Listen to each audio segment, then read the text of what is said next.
ስብከት ሳታረጋት አብራራት። አንተ አዲስ ኪዳን ላይ ካብራራው ነው ያጨበጭብላለሁ። ቆሜ ቪዲዮ ይሰጠኝ ልዋረድ ልፈር ጴንጤው ኤርሚያስ ተዋርደሃል። ቆየህ እኮ ከተዋረድክ እኮ አብራራት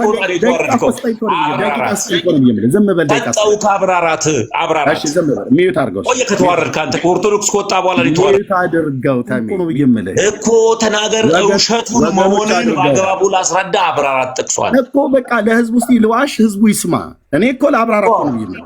ስለዚህ ይህንን እያሉ የሚጠሩ አጋንንት ያለባቸው ናቸው፣ የጌታን ሞት ለማራከስ ናቸው ብሎ ወንድሜ ተሜ እኔን የሰደበበትን እኔ እሱን መልሼ አልሰድበውም።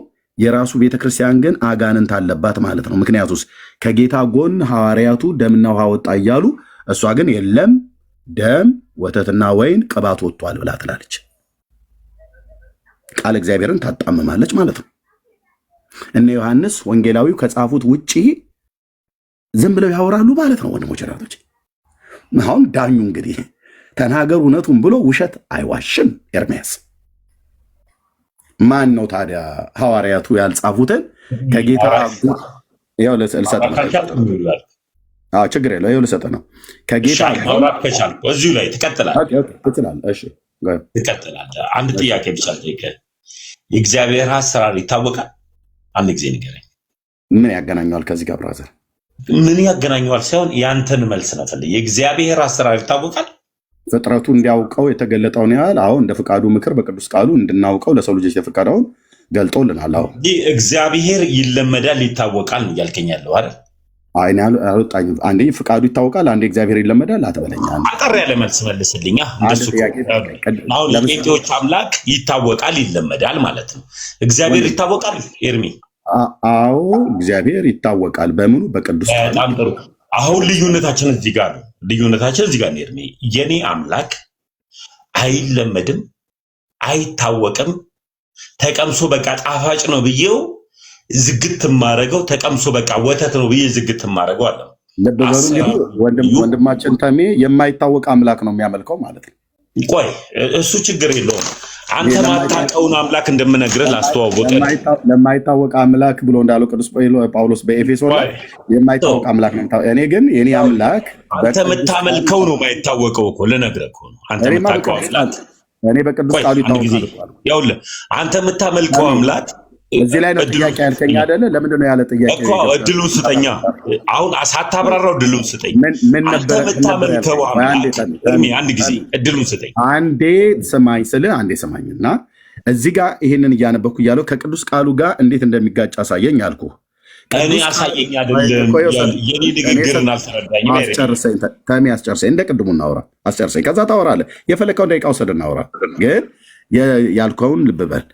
ከቅዱስ ቃሉ ጋር እንደሚጋጭ አሳየኝ አልከኝ። ይኸው ከቅዱስ ቃሉ ጋር እንደሚጋጭ ቅዱስ ዮሐንስ ወንጌላዊው በጻፈው በ19ኛው ምዕራፍ በ34ኛው ቁጥር ላይ ከጭፍሮች አለቆች ከወታደሮቹ አንዱ መጥተው ጌታዬ መሞቱና አለመሞቱን ወታደሩ ቼክ ሲያደርግ ጎኑን በጦር ወጋው፣ ወዲያውም ደምና ውሃ ወጣ ይላል ከአካሉ። የአንተ ቤተክርስቲያን ግን የለም ደም ወተት ወይንና ቅባት አፈሰሰ ትላለች። ከየት ነው ያመጣቸው? ያው ቅድም ያልከው አጋንንት ያለባቸው ሰዎች ስለሆኑ እነሱ ናቸው የጻፉት ማለት ነው። በዚህ ላይ ላውራ ብለኸኝ ለምንድን ነው እግዚአብሔር አምላክ አይታወቅም ብለህ ብትለኝ? የኔ አምላክ ይታወቃል፣ የማውቀው አምላክ ነው።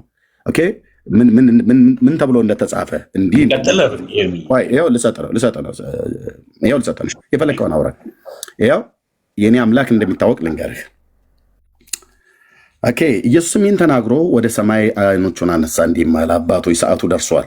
ልጅ ያከብር ዘንድ በሥጋ ሁሉ ላይ ስልጣንን እንደሰጠኸው ለሰጠው ሁሉ የዘላለም ሕይወት ይሰጣቸው ዘንድ ልጅህን አክብረው ካለ በኋላ እውነተኛ አምላክ ብቻ የሆነ አንተን የላከውንም ኢየሱስ ክርስቶስን ያውቁ ዘንድ ይህች የዘላለም ሕይወት ናት ይላል። ኢየሱስ ክርስቶስን ያውቁ ዘንድ ኢየሱስን ስታውቅ ማንን ታውቃለህ? አድመጠኛው ኢየሱስን ስታውቅ ማንን ታውቃለህ ማለት ነው? የላከውን እግዚአብሔር አብን ታውቃለህ ማለት ነው። ስለዚህ ነው አየህ፣ ስላወቁት ሐዋርያት አምላክ ሰው በምድር ላይ ስለተመላለሰ ያወቁት አውቀውታል። ሕይወት ተገለጠ፣ አይተንማል፣ እንመሰክራለን፣ ከአብ ዘንድ የነበረው ለእኛ የተገለጠውን የዘላለም ሕይወት እናወራላቸዋለን ብሎ ሐዋርያቱ ባወሩን መሰረት አምላካችንን መድኃኒታችን ኢየሱስ ክርስቶስን የላከውን ቅዱስ አባት እግዚአብሔር አብን እንዲሁም መንፈስ ቅዱስን በሚገባ የሚያውቅ ሰው ሃይማኖት ብለህ ካልክ እኔ ያለሁበት ወንጌላውያን አማኞች ናቸው። አሁን ከጠየቅኩ ጥያቄ ውስጥ ዳይቨርት ለማድረግ እግዚአብሔር ይታወቃል አይታወቅም፣ በተገለጠ ቃሉ ይታወቃል። ከዚህ ዳይቨርት እናታርግ።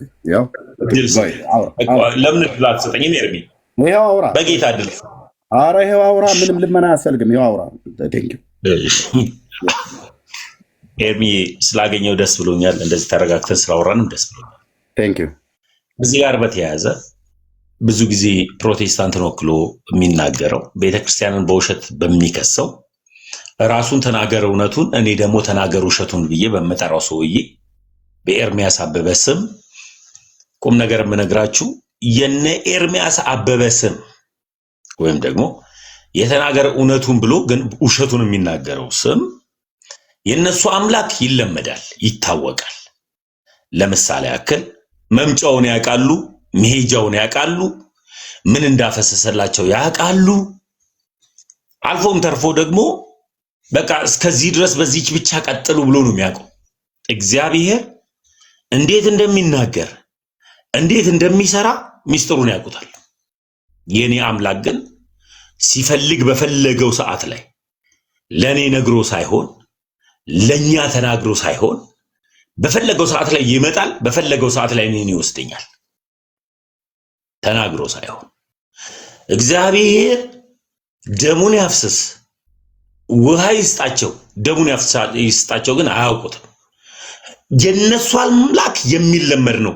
ልክ ባል ሚስቱን ሚስትም ደግሞ ባሏን እንደምትለምደው ያክል እንደዚሁ አምላካቸውን ለምደውት የቤት እንስሳ አድርገውት ነው ተለማምደውት የሚኖሩት። የኔ አምላክ ደግሞ የማይለመድ ሁልጊዜ ምህረቱ ማለዳ ማለዳ አዲስ የሆነ የሚጣፍጥ ዛሬ አወኩ ብዬ ደምድሜ ሳበቃ የማላቀው በሌላ ምህረት የሚያስደስተኝ ድንቅ አምላክ ነው የኔ አምላክ። የኔ ኤርሚያስ አምላክ ግን ዛሬ ምህረቱን ለምደውታል። በቃ በዚህ ምህረት ነው የሚቀጥሉት። ለዚህም ነው ከዳንን ድህነታችንን አናጣም የሚሉት። ድህነት ሂደታዊ አይደለም ብለው የሚያምኑት ለዚህ ነው።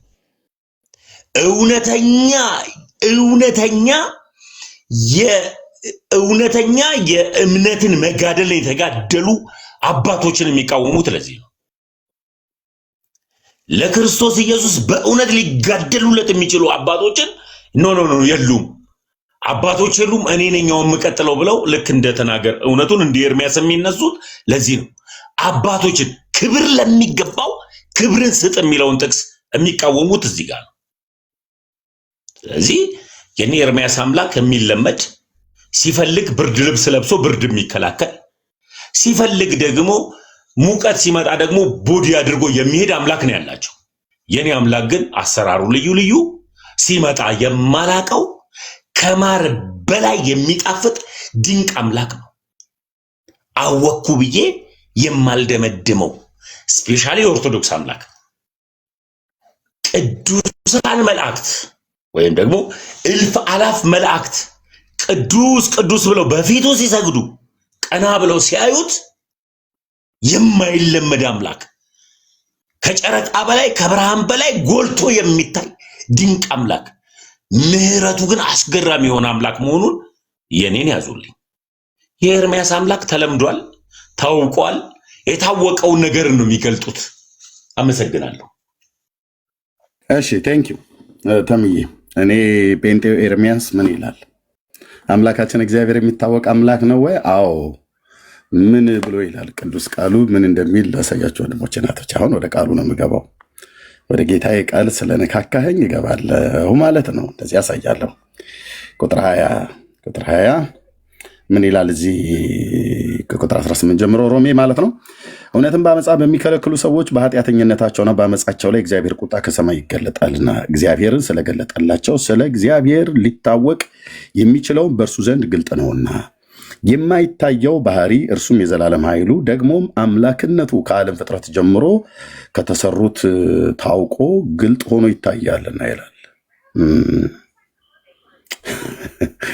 ለሚያስተውል ሰው እግዚአብሔር አምላክ እንዳለ በፍጥረቱ ላይ በሰራው በሰማይ በምድር በባህር በጨረቃ በከዋክብት በዩኒቨርሱ ላይ ሁሉ ግልጥ ሆኖ ይታያል። በሮሜ በመዝሙረ ዳዊት መዝሙር 19 ላይ እንደተጻፈው ሰማያት የእግዚአብሔርን ክብር ይናገራሉ፣ የሰማይ ጠፈር እጆቹን ስራ ያወራሉ እንዳለ ማለት ነው። ኦኬ እናንተ ግን የታውቁታቱና አታውቁትም ብሏለን። በእርግጥ የኦርቶዶክስ አምላክ የማይታወቅ አምላክ መሆኑን ተሜ መጥቶ ስለነገረን እሰየው ብለናል። ጳውሎስ በኤፌሶን በነበረበት ሰዓት ላይ አንድ የግሪክ አማልክቶች በጣም ብዙ ነበሩና አንድ መሰዊያ ሰርተው ጳውሎስ አየና እዛ መሰዊያ ላይ ለማይታወቅ አምላክ ብለው ጽፈዋል። እና የነተሜ አምላክ የኦርቶዶክስ አምላክ አይታወቅም ማለት ነው። በተሜ ንግግር የጴንጤዎችስ አምላክ ይታወቃሉ? አዎ።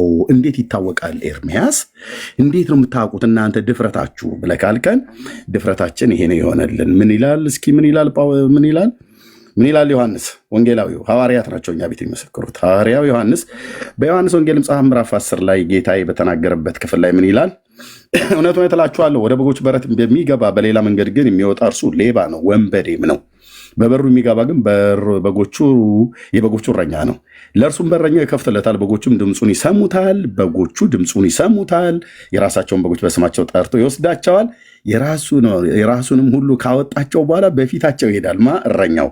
በጎቹስ ተከታዩስ እነ ኤርሚያስ እዚህ ያሉ ወንድሞቼ ናቶቼስ ድምፁን ያውቁታልና ይከተሉታል። ኦኬ ይታወቃል ማለት ነው ድምፁ። አዎ ዮሐንስ ሌላ የምትጨምርልን ነገር አለ እንዴ? አለ። አምጣ ኤርምያስ ቁጥር 15 ዮሐንስ ወንጌል መጽሐፍ ምዕራፍ 14 ቁጥር 15 ብትወዱኝ ትእዛዜን ጠብቁ እኔም አብን እለምናለሁ ለዘላለም ከእናንተ ጋር እንዲኖር ሌላ አጽናኝ ይሰጣችኋል ካለ በኋላ አጽናኝ ብሎ የሚለው በግሪክ ጰራቅሊጦስ ማለት ነው ብሎ ይላል እዚህ ጋር። እርሱም የሚሰጠን አጽናኝ እርሱም ዓለም የማያየውና የማያውቀው ስለሆነ ሊቀበለው የማይቻለው የእውነት መንፈስ ነው። ነገር ግን በእናንተ ዘንድ ስለሚኖር በውስጣችሁም ስለሚሆን እናንተ አታውቁትም ነው እንዴ ብሎ የሚለው። ታውቁታላችሁ። አውቀዋለሁ አምላኬን በቅዱስ ቃሉ በተገለጠልን መጠን ራሱ ሊገልጥልን በወደደው መጠን እናውቀዋለን፣ ድምፁን እናውቀዋለን። በእኔ ውስጥ ስለሚኖር አውቀዋለሁ። ወንድሞቼ እህቶቼ ያውቁታል። ታውቁታላችሁ ነው ያለን። ታውቁታላችሁ። ምሕረቱን አውቃለሁ፣ ባህሪውን አውቀዋለሁ፣ ትህትናውን አውቀዋለሁ፣ ጸጋውን አውቀዋለሁ፣ የፍቅሩና የምሕረቱን ብዛት የቸርነቱን ብዛት አውቀዋለሁ። ቀኙና የፊቱ ብርሃን በርቶልኛል፣ እውነት ተገልጦልኛል። አላውቀውም ብዬ አልክደውም፣ ዓለም እንደሚክደው አልክደውም። እኔ ግን ጌታዬን አውቀዋለሁ፣ በእኔ ውስጥ ስለሚኖር በውስጣችሁ ስለሚሆን እናንተ ታውቁታላችሁ ብሎ እንዳለ ዓለም እብድ ይበለኝ፣ በእውነት አውቀዋለሁ። ጌታዬ መንፈስ ቅዱስን አውቀዋለሁ። እሱ ማለት ከሥላሴ ከሦስቱ ቅዱስ አንዱ የሆነ ኢየሱስ ክርስቶስ ወደ ሰማያት ወደ አባቱ ከሄደ በኋላ ቅዱስ እግዚአብሔር አብ የላከልን ጌታ ነው። ይታወቃል። ኦኬ። የማይታወቅ አምላክ ጴንጤ አያመልክም። የምናውቀውን አምላክ እናመልካለን በቅዱስ ቃሉ በተገለጠው። የተሜ ግን የኦርቶዶክሱ አይታወቅም ብሎናል። ያው ከማይታወቀው አምላክ ከማይታወቀው አምላክ ወደሚታወቀው አምላክ ራሱንም እወቁኝ ብሎ ወደ ገለጠው አምላክ ወደ ጌታ ወደ ኢየሱስ ክርስቶስ ከአብ በቀር ወልድን የሚያውቅ የለም፣ ከወልድም በቀር ወልድ ሊገልጥለት ከሚፈቅድ በቀር አብን የሚያውቀው የለም ይላል። ልጁ ታዲያ መጥቶ አባቱን ተረከልን አይደል እንዴ? አዎ ያው ተረከው እኮ ይላል ዮሐንስ ወንጌል መጽሐፍ ምዕራፍ 1 ላይ ምን እንደሚል ላሳይህ። ኦኬ እንደዚህ ይላል። ያው ከዛ ሰጣለሁ ለአንተ ማለት ነው። ምን ይላል? መቼም ቢሆን ከዚህ ከቁጥር ስንት ልጀምር? ከቁጥር 14 ልጀምር። ቃል ሥጋ ሆነ ጸጋና እውነትን ተሞልቶ በእኛ አደረ። አንድ ልጅም በአባቱ ዘንድ እንዳለው ክብር የሆነ ክብሩን አየን። ክብሩን አይተናል፣ እናውቀዋለን፣ ክብሩን አየን። ዮሐንስ ስለ እርሱ መሰከረ፣ እንዲህም ብሎ ጮኸ፣ ከኔ በኋላ የሚመጣው እርሱ ከኔ በፊት ነበረና ከኔም ይልቅ የከበረ ሆኗል። ስለ እርሱ ያልሁት ይህ ነበረ። እኛ ሁላችን ከሙላቱ ተቀበልን፣ በጸጋ ላይ ጸጋ ተሰጥቶናልና።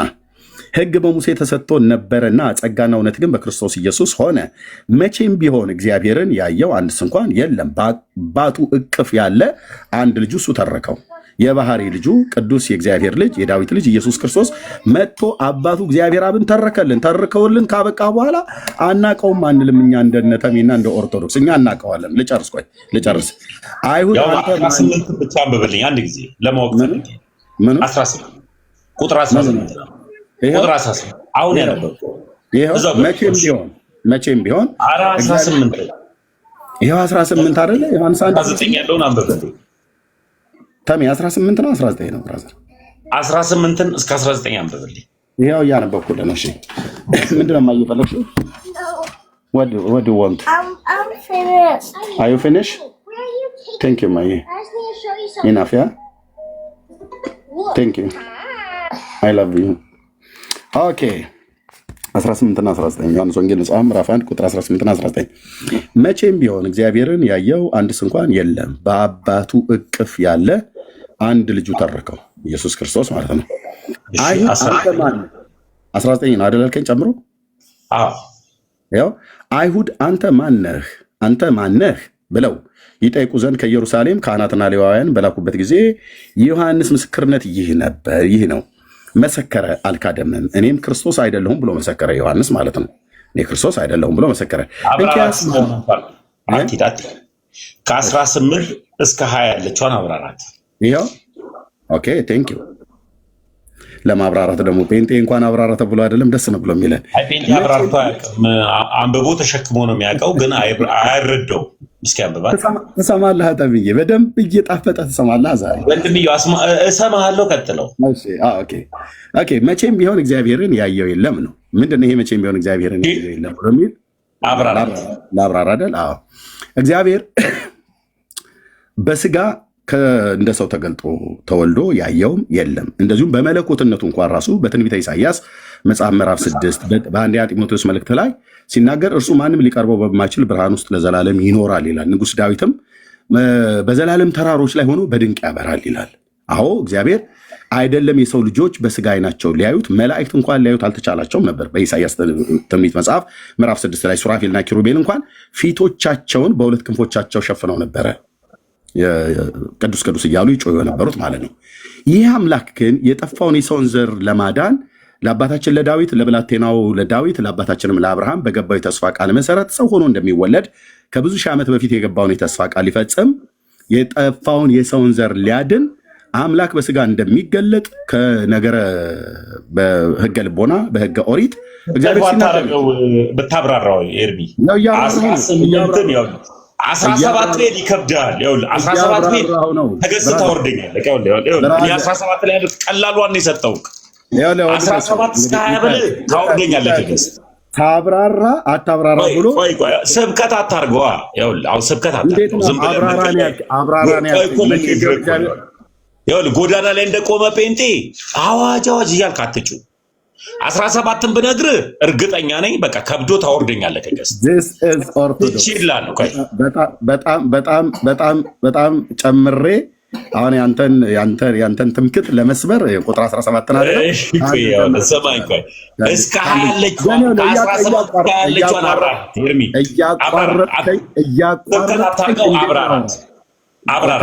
ተሜ ልብ ብለህ ስማ። አንዴ እኮ ከተናገርክ በቂ ነው። ስብከት አታርገው፣ አብራራ ብለህ ካልከኝ ልስበክም። ለምንም የማብራራው ከተነገረው ከጠቀስከው ጥቅስ ጋር ከዚህ ጋር በመድኃኒዓለም የመጣው ጴንጤ ቤት ነው የመጣው። ኤርሚያስ አበበ ጋ ነው። እኔ ደግሞ ተመስገን እባላለሁ። ድሮ መናፍቅ የነበርኩ ዛሬ ጋልኩ ኦርቶዶክስ ነኝ። ስለዚህ ስናወራ አንተ ከመዳን የመጣ መናፍቅ፣ እኔ ደግሞ ከመዳን የመጣው ከመሞት የመጣውኝ የዘላለም ሕይወት ያገኘውኝ ኦርቶዶክስ ነኝ። እንለያያለን። ለአብራራ ድል ስጠኝ። አንተ እንደጠየቀኝ እኔ ደግሞ አዳምጠኝ ኤርሚ። አሁን ስታወራ አንተ ከመዳን ወደ ሞት የመጣ እኔ ደግሞ ከሞት ደግሞ ወደ ሕይወት የመጣውኝ ድንቅ ኦርቶዶክሳዊ ነኝ። አንብባት፣ አብራራት። ኦኬ እሺ፣ ለማብራራት ጊዜ ስጣኝ ብቻ ነው ብዬ እየለመንኩ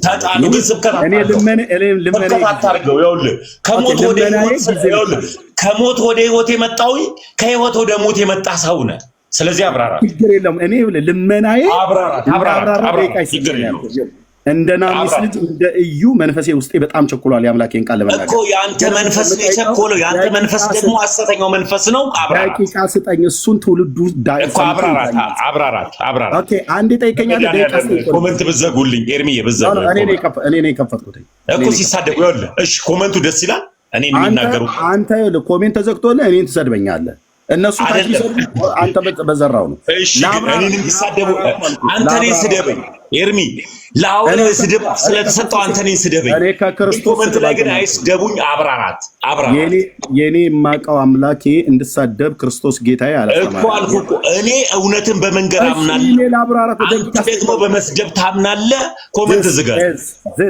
አታሰድበኛ እኮ ኮመንት ዝጋል። እኔ አይደለሁም ያልኩህ። this is orthodox እኔ ኦርቶዶክሳዊ ዳንኩኝ። ኮመንቱን ዝጋልኝ፣ አታሰድበኝ። አንተ እየሰደብከኝ ለምንድን ነው ታች የሚሰድቡ ሰዎችን? ለምንድን ነው መሰድብህ? እኔ እውነትን ስነግርህ ያመመ ይመስላል፣ የተሰደብክ ይመስላል።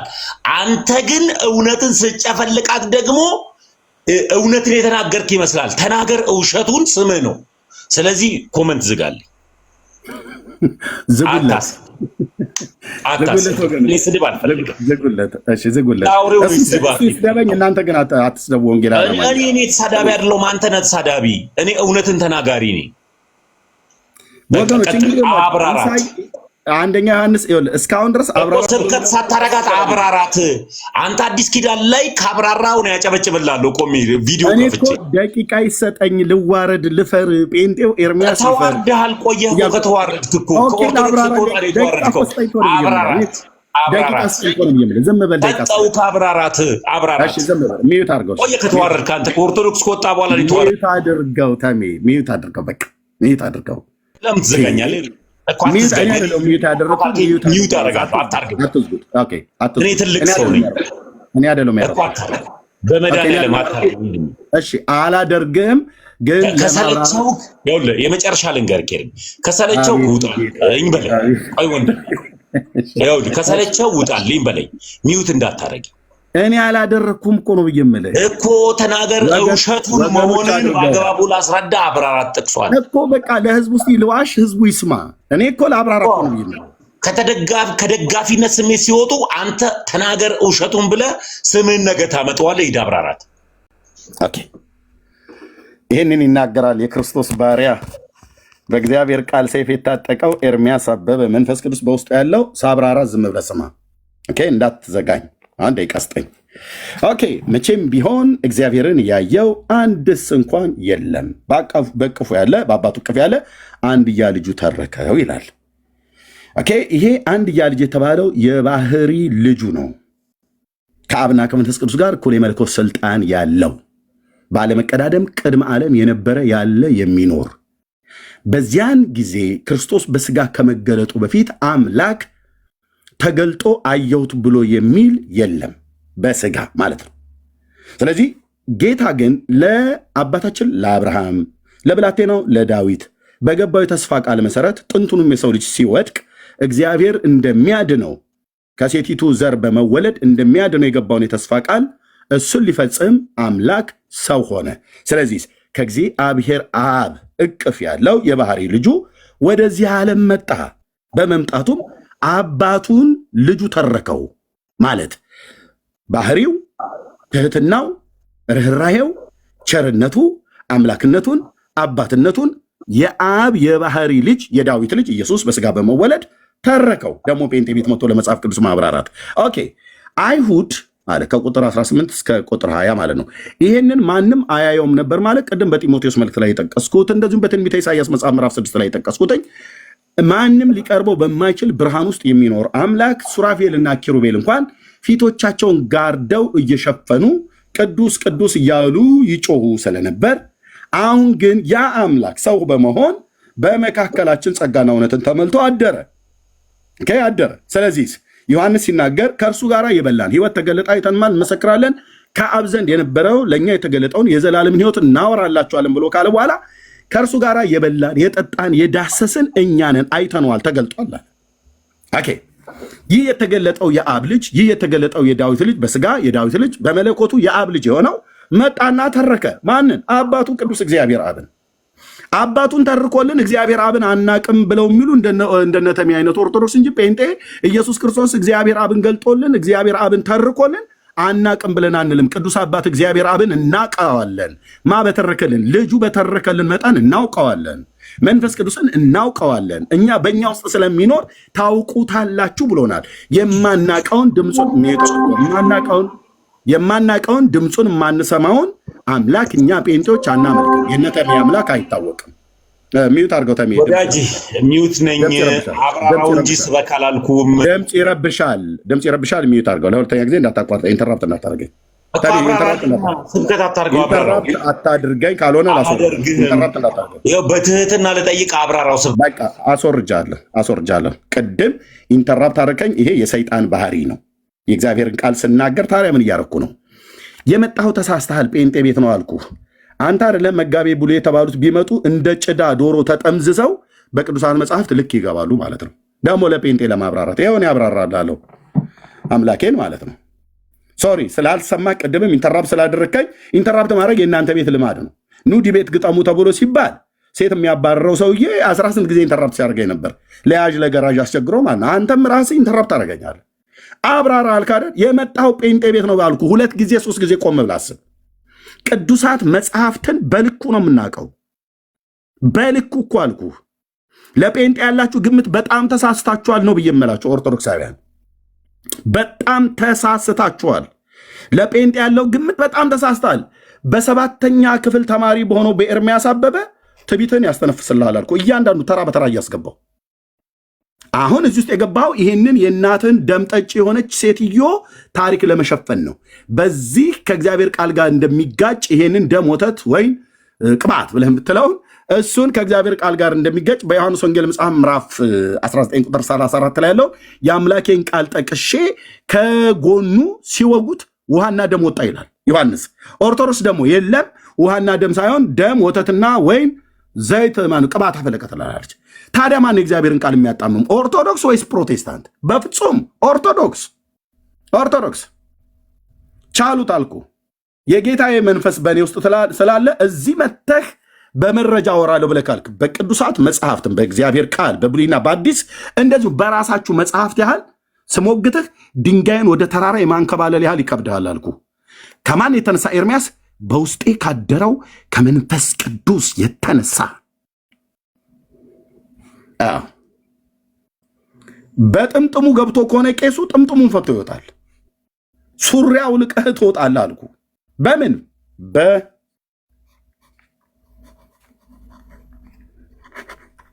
በስድብ አላልኩም። ጴንጤ ጋር እኛ ስድብ አንችልም። በዚህ ናና ሞግተኝ። ኦኬ። ስለዚህ ደግሞ ጌታ ኢየሱስ ክርስቶስ ለማብራራት እግዚአብሔርን አላቅም ብለህ የምትል ከሆነ ተሚ እንዴ የጴንጤዎች አምላክ ይታወቃል በደንብ። እግዚአብሔር አብን ታውቁታላችሁ ጴንጤዎች? አዎ በደንብ። ማን እንዴት ነው የምታውቁት እናንት ደፋሮች ብለህ ብትለን፣ ልጁ የተባረከው ቅዱሱ ብላቴና የአብ ልጅ የዳዊት ልጅ መጥቶ ተረከው እኮ አባቴ ይህንን ይመስላል አባቴ ልኮኛል ብሎ ስለ አባቱ ልጁ እኮ አወራል። እሺ ኢየሱስን ስታውቁታላችሁ? አባቱ እኮ ነገረን እሱ የሚላችሁን ስሙት ብሎ ከአብ በቀር ወልድን የሚያውቀው የለም፣ ወልድም ከሚገልጥለት በቀር አብን የሚያውቀው የለም ብሎ ካለ በኋላ እግዚአብሔር ለእኛ አልተገለጠም እንዴ? ተገልጧል። እግዚአብሔር ጽድቁን በአሕዛብ ፊት አልገለጠም እንዴ? ተገልጧል። እንድናውቀው እኮ ነው የተገለጠው። ብርሃን ወደ ዓለም ይመጣ ነበር፣ በዓለምም ነበር፣ ዓለሙም አላወቀውም ይላል። ዓለም በራሷ ውርድንብርነት ስትሄድ አላወቀችውም፣ እኔ ግን አውቀዋለሁ። ማን? ራሱን ገለጠልኝ። ስሙ ይባረክ። ጴንጤስ ኢየሱስ ራሱን ገለጠልን። የማናቀውን ኢየሱስን አንለውም። ድምፁን እኮ ሰማለሁ። አባዬ በውስጤ እኮ አለ፣ ንጉሴ በውስጤ እኮ አለ። እሰማዋለሁ ስለ ብራዘር ሰማለሁ ብለህ ስለ ለዚህ ነው ጠጎናችሁ ከኋላ ቢያይ እንደሆነ ትሰማለህ ማለት ነው። የዚህን እረኛ ንግግር ትሰማለህ፣ የጴንጤ ንግግር ትሰማለህ። ለምን? የምንናገረው ነገር እንቶ ፈንቶ የሆነ ነገር ስላይደለ ማለት ነው። እሰማዋለሁ እኮ አልኩ ጌታዬን። በእውነት እኮ ነው ብዬ የምላቸው ወንድሞቼ እናቶቼ፣ ንጉሴን እኮ ሰማዋለሁ፣ አዳኙን እኮ ሰማዋለሁ፣ በጉን እኮ ሰማዋለሁ፣ የተባረከው ጌታን እኮ ሰማዋለሁኝ።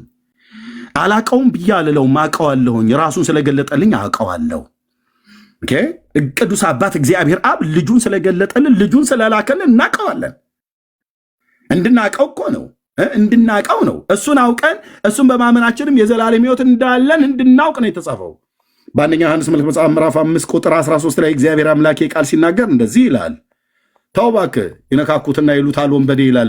እኔ ወንበዴ አይደለሁም፣ ግን ከነካኸኝ አልኩ ብራዘር፣ እንደ ናሚስ ልጅ እንደ እዩ ውስጤ ያለው መንፈስ ያስቸኩለኛል አልኩ። ተረትን ለመበቀል እውነትን አድምቆ ለመስበክ ንጉሱን ኢየሱስን ከፍ አድርገው በዓለም አደባባይ ላይ ለማሳየት። ሌላው የአርቲ ቡርቲ ደም የምትጠጣ ሴትዮ ዳርቲያስ ደም ጠጪ መንፈስ፣ ደም ጠጪ መንፈስ የዘላለም ሕይወት እንዳላችሁ ታውቁ ዘንድ ይላል። አየህ፣ የዘላለም ሕይወት እንኳን እንዳለ እናውቅ ዘንድ በእግዚአብሔር ልጅ ስም ለምታምኑ ይህን ጽፌላችኋለሁ። የማምነው ኢየሱስ የሚታወቅ ነው እኮ ብዬ የምልህ። በምን ነው የሚታወቀው ኢየሱስ? በቅዱስ ቃሉ ነቢያትና ሐዋርያት በተረኩለት የዘላለም ሕይወት እንዳላችሁ ታውቁ ዘንድ ልጁንስ ታውቁ ዘንድ ይላል።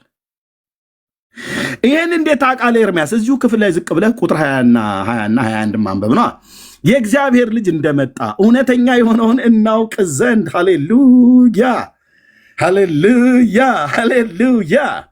የእግዚአብሔር ልጅ ማን ነው? ኢየሱስ እንደመጣ እውነት፣ እሱም በመምጣቱ እውነተኛ የሆነውን እናውቅ ዘንድ ልቦና እንደሰጠን እናውቃለን። እውነተኛ በሆነው በእርሱ አለን፣ እርሱም ልጁ ኢየሱስ ክርስቶስ ነው። እርሱ እውነተኛ አምላክና የዘላለም ሕይወት ነው ይላል። አየህ፣ የምናውቀው እንድናውቀው የመጣ እውነት ማን ነው? እናውቅ ዘንድ አይደል? እውነተኛ የሆነው እናውቅ ዘንድ አይደል የተባለው? ይሄ እውነተኛ የሆነው ማን ነው? ልጁ ነዋ። ልጁ የእግዚአብሔር ልጅ ኢየሱስ።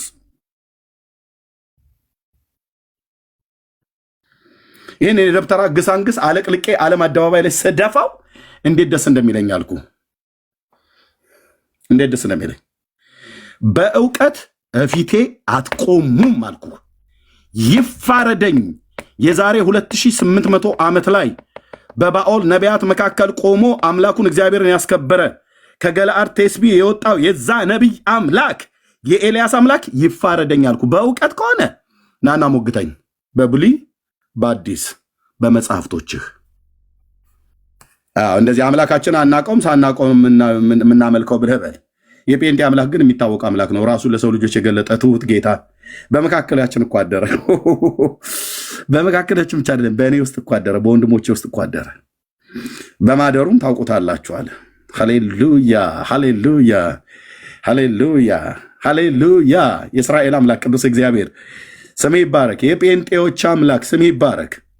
ኦኬ ስሜ ይባረክ። ኧረ ታይ ብሉይ ኪዳንም ላይ ከሄድን እንዴ ብሉይ ኪዳንም ላይ ከሄድን እኔ ቆሞ ቢሞግት ጥሩ ነበረ። እንዴት እንደሚታወቅ ላሳየው ነበር። በሆሴ በአሞጽ በኢሳይያስ በኤርምያስ በሕዝቅኤል በዕንባቆም በሶፎንያስ በአባቶቼ ማለት ነው።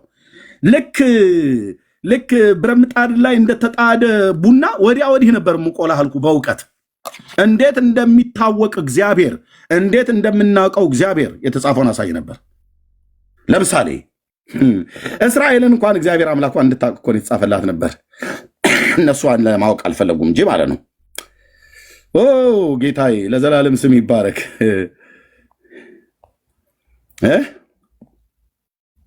እንዲህ የተባለው አምላክ ይታወቃል አይታወቅም? ለእስራኤል ልጆች ራሱን አልገለጠም እንዲህ በሲና ተራራ?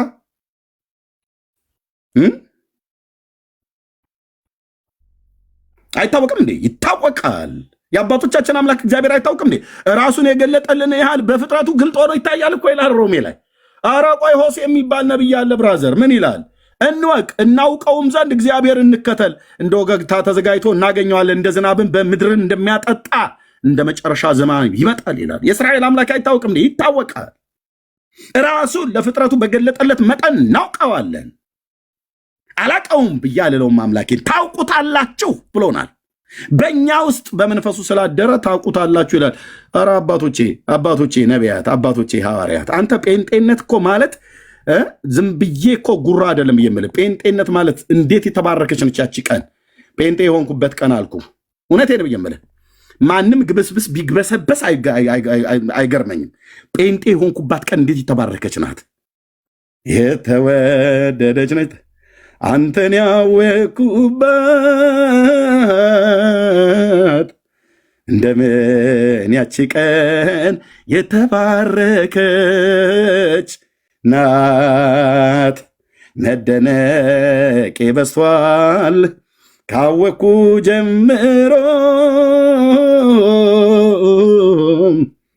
ይቆጨኝ ነበረ ያንተ ባልሆኖ ፍቅርህ ነክቶኛል ውድዬ ምን እልሃለሁ በፍጹም ልቤ አመልክ አውቄው ራሱን ስለገለጠልኝ ቅዱስ አባት እግዚአብሔር አብ ራሱን እንዳቀው ተቀዳሚና ተከታይ በሌለው በልጁ በክርስቶስ ኢየሱስ ወደዚህ ዓለም ልኮት ኢየሱስ መጣና አባቴ ይህን ይመስላል አለ። ማን ነው አባት ስንለው እግዚአብሔር አብ ይባላል። አባቱስ እግዚአብሔር አብ በዮርዳኖስም ሲጠመቅ በመገለጥም ተራራ ላይ በእርሱ ደስ የሚለኝ የምወደው ልጅ እርሱ ነው አለ። አባት ልጁን ያውቃል፣ ልጅ አባቱን ያውቃል፣ አባት ልጁን ተረከው፣ ልጅም አባቱን ተረከልን። እኛስ አወቅና እኔ ብሄድ ይሻላችኋል ሌላ አጽናኝ እልክላችኋለሁ ብሎ መንፈስ ቅዱስን ያወራን ማን ነው? ኢየሱስ ነው። ስለ አብ የነገረን ማን ነው? ኢየሱስ ነው። አላቀውም ትላለህ። የማይታወቅ አማልክት እያመለክ ታዲያ ና ድሮስ እዛ ሄደ ምን የምታውቀው ነገር አለ? ምን የሚታወቅ ነገር አለ? ጴንጤ የማይታወቅ አምላክ አያመልክም እንዴ? የማይታወቅ አምላክማ ጳውሎስ በአቴና በነበረበት ሰዓት ላይ መሰዊያ ሰርተው የማይታወቅ አምላክ የሚል ጽሑፍ ጽፈውበታል። ይህን ሳታውቁትም ታመልኩትን ልንገራችሁ ብሎ ባህርና የብሱን ምድርና ሰማይን በውስጥ ያሉትን ፍጥረታት ወደ ፈጠረ ወደ ሕያው እግዚአብሔር ዞር እንድትሉ ወንጌልን ለዚህ ፍጥረት እንሰብካለን አላለም? ያ የተቀባ ታላቅ የተባረከ ሐዋርያ ጳውሎስ እኮ አልኩ። ጳውሎስ ልንገራችሁ አላቸው። ግሪካውያን ልንገርህ፣ የግሪክ ጣዖታት አርጤሚስ ንግሥት የተባለች እንደ ፓፓዬ ዛፍ ዙሪያዋን ጡቷ የከበበ እችን ሴትዮ ከማምለክ ውጣና ና አለው። ና የግሪክ አማልክቶች ቁጥራቸው አደርስባቸውም። የአሦራውያን ልክ እንደዚሁ፣ ባቢሎናውያን ልክ እንደዚሁ ማለት ነው። ፋናራክ፣ ሙስኩ፣ ማርዱክ፣ ሺን የሚባሉ ጣዖታት ነበራቸው። ኢሽታር የምትባል የጦርነትና የፍቅር አምላክ ተብላ የምትባል አናሂታ ብለው ይሏታል በጥንት ኢራናውያን ላይ፣ ፐርዥያ ላይ ማለት ነው። ዲያና ብለው ይጠሯታል ሮም ላይ። የእስራኤል ደግሞ ህዝብ በወቅቱ የነበሩት የሰማይ ንግሥት ብለው ይጠሯታል። ጣዖቶቻቸው ቁጥራቸው ይሁዳ ሆይ እንደ አማልክቶች ማነው አማልክቶች እንደ ከተሞች ብዛት ናቸው ብሎ እንዳለ ተነሳ ይነሱ በመከራ ቀን ያድኑህ አለው። አባቴ ኢየሱስ በአንተ በቅዱሱ መንፈስህ እጓደዳለሁ። በዚህ ዘማዊና ጠማማ ትውልድ መካከል ስለ አንተ ስናገር አላፍርም። የሰው እጅ ስራ የሆኑ ጣዖታት ምናምንቶች ናቸው ስንል አናፍርም። አቅሜ ነህ፣ ጥበቤ ነህ፣ ቅድስናዬ ነህ፣ ቤዛዬ ነህ፣ ቤዛችን ነህ፣ ቅድስናችን ነህ፣ ጥበባችን ነህ። የእውቀትና የክብር መንፈስ የሰጠህን አንተ ነህ። አባቴ ኢየሱስ ክርስቶስ አውቃለሁ፣ ራስን ስለገለጥክልኝ አውቃለሁ። የሚወደኝ ቢኖር ቃሌን ይጠብቃል። አባቴ የሚወደዋል፣ ራሴንም ገልጥለታለሁ። ወደ እርሱ እንመጣለን፣ በእርሱ ዘንድም መኖሪያ እናደርጋለን። የማን ንግግር ነው? የኢየሱስ። አውቀዋለሁ። ጴንጤ አምላኩን ያውቀዋል፣ አንተ ያውቀዋል። ይኸው እንዲህ ተብሎ እንደተጻፈ ይህንን አጽናኝ ስልክላችሁ አብን ለምኜ ለዘላለም ከእናንተ ጋር እንዲኖር ምልክላችሁ የሥላሴ ሦስተኛው አካል የሆነ መንፈስ ቅዱስ ይባላል እኮ ነው ብዬ የምልህ። አንተ እየሰማኝ ስልህ እናስ ይህ መንፈስ በእኔ ውስጥ በጴንጤ ወገኔ ውስጥ ስላደረ እርሱን ዓለም የማያየውና የማያውቀው ስለሆነ ሊቀበለው የማይችለው የእውነት መንፈስ ነው አለ። እሺ እኛስ እናንተማ ነገር ግን በእናንተ ዘንድ ስለሚኖር በኤርምያስ ውስጥ ስላለ እኮ ነው ብዬ የምልህ። በጴንጤ ወገኔ ውስጥ ስላለ፣ በዳጊ ውስጥ ስላለ፣ በቢንያም በቡርኬ ውስጥ በዕብራይስጥ በቢንያም ውስጥ ስላለ በክርስቶስ ኢየሱስ አምነው በስሙ ንስሐና የኃጢአት ይቅርታቸውን በተቀበሉት ውስጥ የልዑል እግዚአብሔር መንፈስ ይኖራል። በመንፈሱ አትሞናል። የርስታችን መያዣ ነው። ኢየሱስ እንድን ያደርገናል። በጠዋት በማታ ጌታ ነው፣ ያድናል፣ ይታደጋል ብለን እንላለን። የማንንም ክንዳቸውን ተንተርሰው ከመቃብር በታች የሞቱ ሙታንን ስንሰብክ አንኖርም። ሕያውና ለዘላለም የሚኖረውን አምላክ ልናመልከው ተጠርተናል። እድል ደርሶኛል። በዚህ ትውልድ መካከል እድል ደርሶኛል። ዕጣ ደርሶኛል። ድምፅ ሰምቼ ከጌታ ዘንድ ራእይ፣ ግልጥ የሆነ ራእይ አይቼ ወጣና ቃሌን ተናገር፣ በአንተ እከበራለሁ ብሎኝ ወጥቼ እነግራለሁ። ፊቴ አትቆሙም አልኩ። በእውቀት ይሁን እንጂ በስድብ ችግር የለውም። በእውቀት ፊቴ አትቆሙም። ይፋረደኝ አልኩ። ያ ነቢይ ኤልያው ነቢይ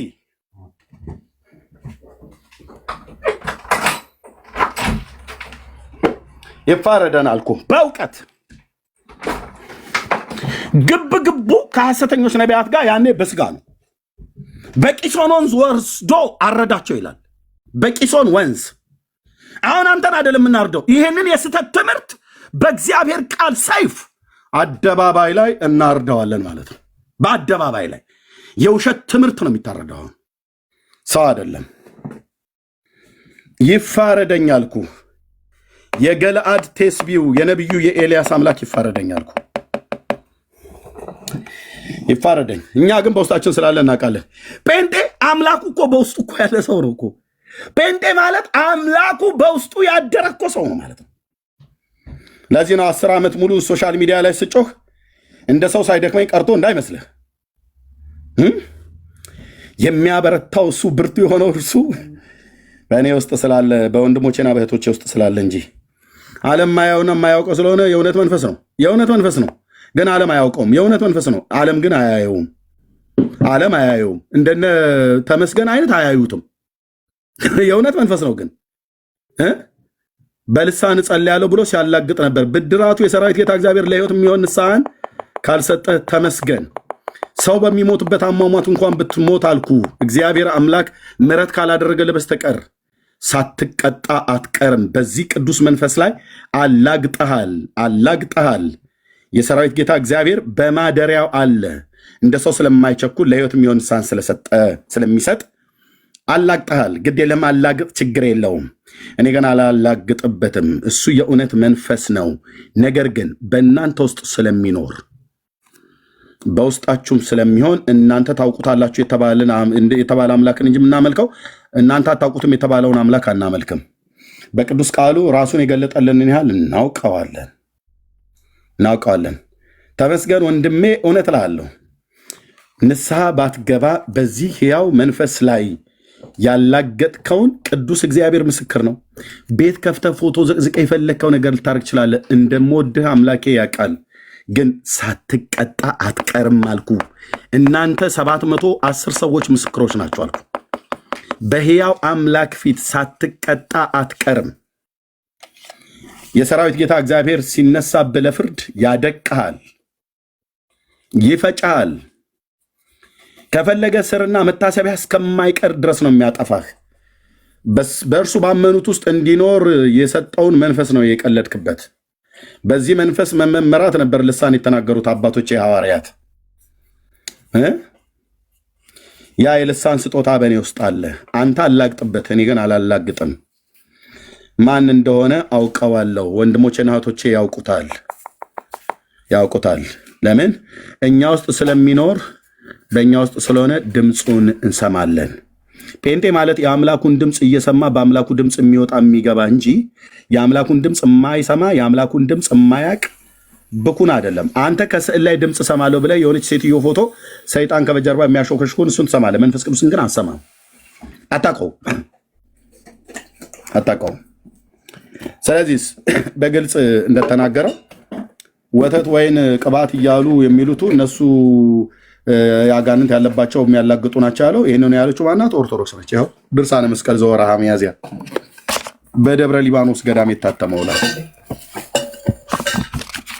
በደብረ ሊባኖስ ገዳም የታተመው ላይ ማለት ነው።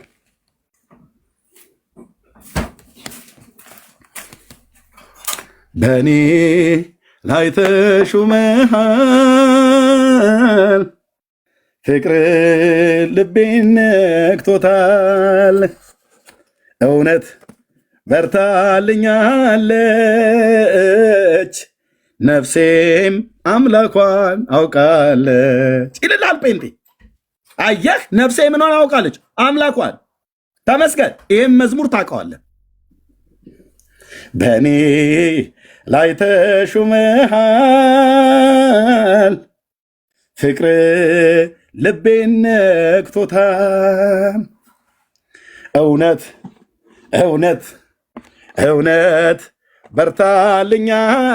በርታልኛለች፣ ነፍሴም አምላኳን አውቃለች።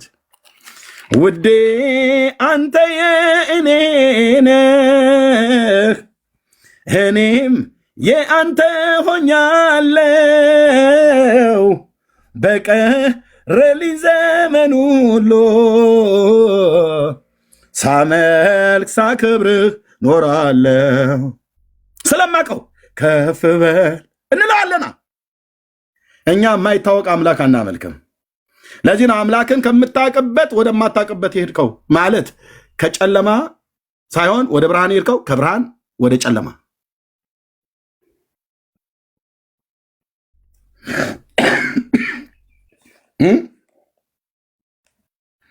ያለማወቄን ወራት አሳልፎ የክርስቶስ የክብር ወንጌል ብርሃን በልቤ ላይ ሲበራ እንዴት አላውቀውም አምላኬን? እውነተኛ የሆነውን አምላክ ታውቁት ዘንድ እና እንድታገለግሉ ይላል በተሰሎንቄ መልእክት ላይ ሲናገር ማለት ይህ ተሰሎንቄ ላይ ቅዱሳንን ቅዱስ ጳውሎስ ሲጽፍላቸው ሰየኔ አባት በውስጤ እኮ ሆኖ ስለሚያወራኝ ነው። ተሰሎንቄ ላይ እንደዚህ ይላል። አየህ ወይ ጉድ! ምን አለ ቅዱስ ጳውሎስ? ምን አላቸው? የተሰሎንቄ ቅዱሳን ምን አላቸው? ላንብበው የጌታዬን ቃል ለምን አጭር ብዬ ላንብበው ብራዘር። ምን አለ? ጳውሎስና ስልዋኖስ ጢሞቴዎስም በእግዚአብሔር አብ በጌታ በክርስቶስም ወደምትሆን ወደ ተሰሎንቄ ሰዎች ቤተክርስቲያን ከእግዚአብሔር ከአባታችን ከጌታም ከኢየሱስ ክርስቶስ ጸጋና ሰላም ለእናንተ ይሁን ካለ በኋላ በጸሎታችን ጊዜ ስለ እናንተ ስናስብ የእምነታችሁን ስራ የፍቅራችሁንም ድካም በጌታችን በኢየሱስ ክርስቶስ ያለውን የተስፋችሁን መጽናት በአምላካችንና በአባታችን ፊት ሳናቋርጥ እያስብን እግዚአብሔርን ስለ ሁልጊዜ በሁላችሁ ምክንያት እናመሰግናለን ካለ በኋላ በእግዚአብሔር የምትወደዱ ወንድሞች እንደመሆናችሁ እንደተመረጣችሁ አውቀናልና የተመረጠ ሰው ህይወት ነው ማለት ነው የሚኖር ተሰሎንቃውያን። ወንጌላችን በኃይልና በመንፈስ ቅዱስ በብዙ መረዳትም እንጂ በቃል ብቻ ወደ እናንተ አልመጣምና በእናንተ ዘንድ ስለ እናንተ እንዴት እንደነበረን ታውቃላችሁ። ደግሞ እናንተ ቃሉን በብዙ መከራ ከመንፈስ ቅዱስ ጋር ደስታ ጋር ተቀበላችሁት። ምኑን? ቃሉን ተቀበላችሁት፣ እኛንና ጌታን የምትመስሉ ሆናችሁ አላቸው ነው የተሰሎንቄ ቅዱሳን። ስለዚህ በመቄዶንያና በአኪያ ላሉት ምዕመናን ምሳሌ ሆናችሁላቸው። ወይኔ ጳውሎስ እንዴት አይነት ሐዋርያ እኮ ነህ! ከእናንተ ወጥቶ የጌታ ቃል በመቄዶንያና በአኪያ ብቻ አልተሰማም። እምነታቸው ጽናት፣ የስራቸውን ድካም፣ ስለ ፍቅር የሚያሳዩትን ማለት እኮ ነው። ነገር ግን ምን እንደምንናገር እስከማያስፈልግ ድረስ በእግዚአብሔር ዘንድ የሚሆን እምነታችሁ በሁሉ ስፍራ ተወርቷል ካለ በኋላ እነርሱ ራሳቸው ወደ እናንተ መግባታችን እንዴት እንደነበረና ስለ እኛ ይናገራሉ ካለ በኋላ የሚለውን ስማ ልኛው ለሕያውና ለእውነተኛ አምላክ ታገለግሉ ዘንድ ከሙታን ያስነሳው ልጁን እርሱን ከሚመጣው ቁጣ የሚያድንን ከሰማይ ተጠብቁ ዘንድ ከጣዖታች ወደ እግዚአብሔር እንዴት ዘወር እንዳላችሁ ይናገራሉ። ሕያውን አምላክ እና እውነተኛውን አምላክ ያገለግሉ ዘንድ አይታወቅም እንዴ? ተሰሎንቃውያን አያውቁትም እንዴ? ያውቁታል። ስለሚያውቁት እኮ ነው ከሰማይ የሚጠብቁት። ስለምናውቀው ነው የምንጠብቀው። ይመጣል ጌታ ኢየሱስ ማራናታ ብለን የምንለው እኮ ስለምናውቀው ነው። በውስጣችን ስላለ እኮ ነው። እንዴት አይነት ደስ የሚል ነገር ነው አንተዬ! እንዴት አይነት ደስ የሚል ነገር ነው። ስለዚህ ነፍሴ አምላኳን አውቃለች። ጴንጤ ቤቱን ዘግቶ አዳራሽ ተገናኝቶ ብለህ ብትል አዎ በመሰብሰቢያዎቻችን ቦታ ሆነ ተገናኝተን የምንዘምረው እንደነ ዳጊሻ አይነት የሚያዘምሩ በቃ በእኔ ላይ ተሹመሃል እያልን እንዘምራለን። ነፍሴ አምላኳን አውቃለች። አንተ የአንተ ነፍስ ገና በመቅበዝበዝ ላይ ስላለች አታውቅም። እኔ ግን አውቃዋለሁ።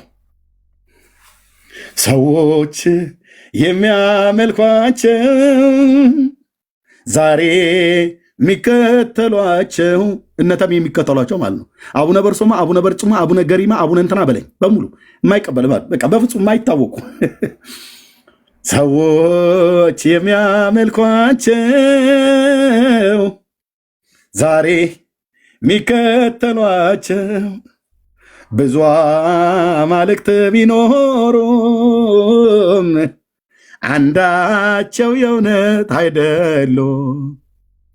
ታላቅ ገናና ኃይለኛ አባዬ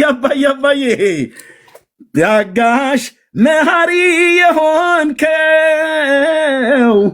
ከጥንት ከድሮ ጀምሮ በእውነት እግዚአብሔር አምላክ ነው። እነማን እንዳሉት ነቢያቱና ሐዋርያቱ።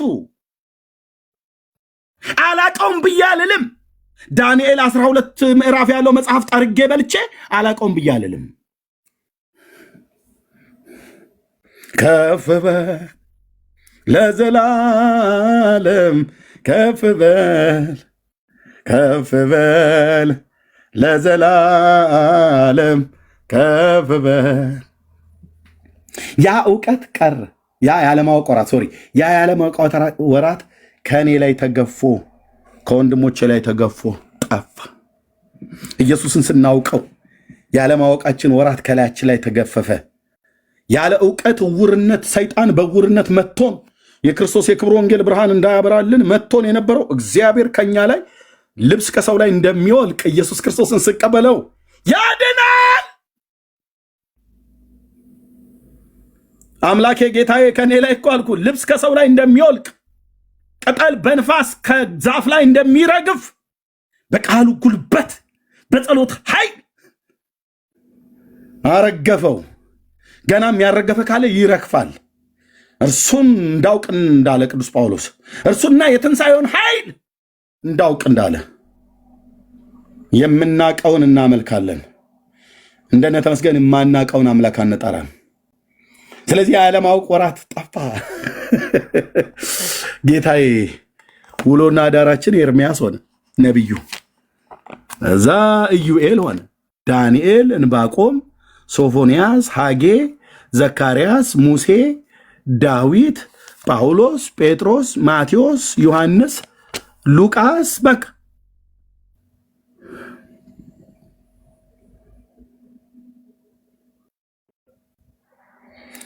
ህይወታችን ውስጥ የክርስቶስ የክብር ወንጌል ብርሃን ሲበራ ብራዘር ጨለማው ለዘላለም የተወገደው። ለዚህ ነው በእኔ ላይ እንዳይሰለጥን የቀድሞ ጨለማ። ያለማወቅ ወራት ማለት ነው። የቀድሞ ጨለማ ማለት ኢየሱስ ክርስቶስን አለማወቅ ማለት ነው።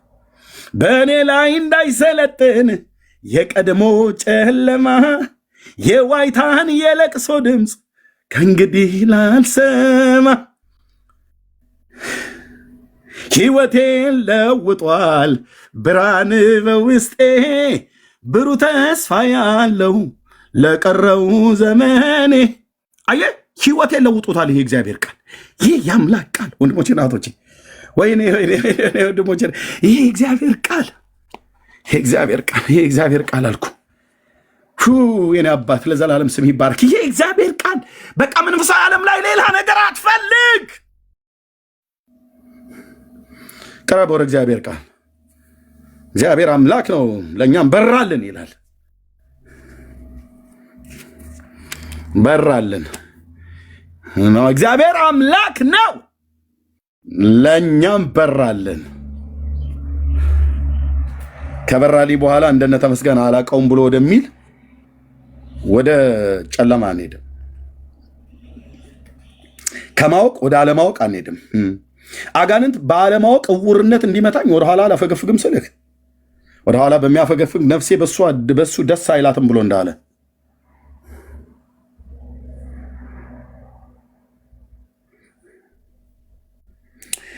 ጌታ እኮ ነው። እትዬ ምንድን ነው ያልሽ? ኢየሱስ እኮ ጌታ እኮ ነው ብለን የምንለው ወንድሜ፣ እልህ እኮ ተጋብተን እኮ አይደለም። ኢየሱስ ጌታ እኮ ነው።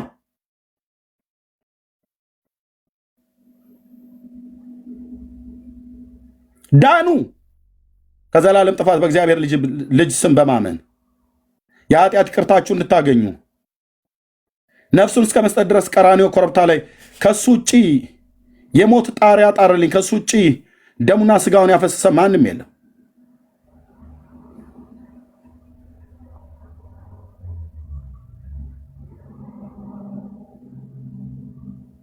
ይህንን እረኛ የተባረከው መንፈስ ቅዱስ በውስጡ ባይኖር ቁጭ ብለህ እዚህ አሰማውም። እራሳችሁ ኦርቶዶክሳውያን እየጣፈጠ እየጣመ እንዴት እንደምሰማ በውስጥ ምጽፉልኝ ሰዎች አላችሁ።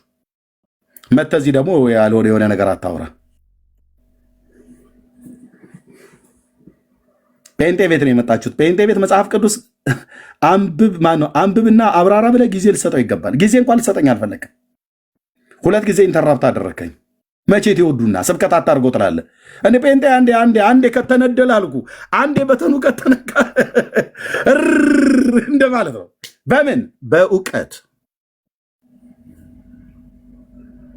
እንደናንተ ባጤ ቋጡን የማታውቁትን አምላክ ልታሳውቁን ትመጣለህ። አንተ እኮ ራሱ አላወቀው። የማታውቀውን አምላክ እንወቁ ትላለህ። አታውቀውም እኮ አንተም የኛ አምላክ አይታወቅም አልክ። አሁን የማይታወቅ አምላክ ነው አንተ እንዳልከው ማለት ነው። ስለዚህ አንተ ሳታውቀው እኔ እንዴት ልታሳውቀኝ ትችላለህ? እኔ ግን የማውቀውን አምላክ ና እልሃለሁ። ና ኢየሱስን ወቀው፣ እርሱ ማወቅ የዘላለም ሕይወት ነው እልሃለሁ።